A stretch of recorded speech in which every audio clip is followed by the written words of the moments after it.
L'environnement n'est pas quelque chose d'extérieur à nous. C'est la force silencieuse qui nous donne la vie. Chaque respiration que nous prenons, chaque goutte d'eau que nous buvons, chaque repas que nous mangeons vient de la nature. Lorsque l'environnement prospère, l'humanité prospère.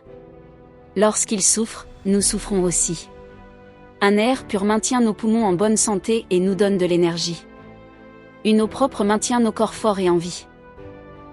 Les forêts, les océans et les rivières travaillent ensemble pour maintenir cet équilibre. Lorsque la nature est endommagée, la santé humaine est affectée. Notre nourriture provient directement de l'environnement. Les plantes, les animaux et les sols nourrissent et offrent des emplois à des millions de personnes. Les agriculteurs, les pêcheurs et les communautés dépendent d'écosystèmes sains pour survivre. La nature soutient également notre bien-être mental et émotionnel. Les espaces verts réduisent le stress, améliorent l'humeur et nous aident à nous sentir connectés. Il fut un temps où les êtres humains comprenaient le langage de la Terre.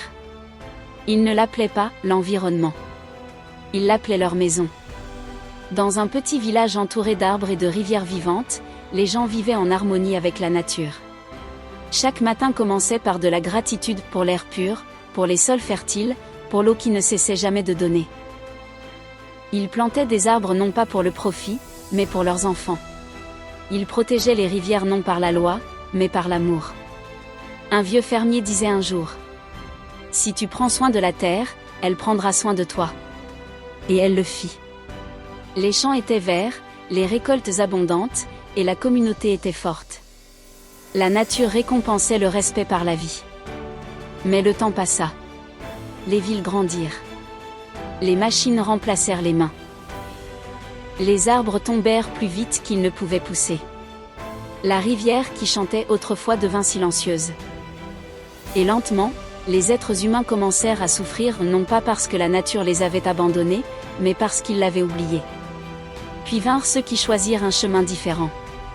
Une jeune femme qui planta des arbres là où les forêts avaient disparu. Un enseignant qui apprit aux enfants que la terre est vivante.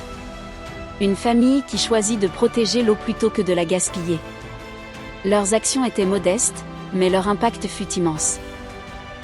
Là où des arbres furent plantés, l'air devint plus pur. Là où les rivières furent protégées, la vie revint. Là où les êtres humains prirent soin, l'espoir renaquit. Ces personnes comprirent une vérité essentielle. L'environnement n'est pas une ressource à exploiter, mais un cadeau à protéger. Chaque arbre sauvé était un souffle préservé. Chaque rivière protégée était une vie sécurisée. Chaque fleur cultivée était un rappel que la beauté compte encore. Aujourd'hui, l'humanité se trouve à un carrefour. Un chemin mène à la négligence. L'autre mène à la responsabilité. L'avenir de la vie humaine dépend du choix que nous faisons. Prendre soin de l'environnement n'est pas une option. C'est une responsabilité que nous devons à la Terre et à nous-mêmes. Car lorsque nous protégeons la nature, nous protégeons la vie. Et lorsque nous choisissons de prendre soin, nous choisissons l'avenir. Un environnement sain crée une société plus saine et plus heureuse.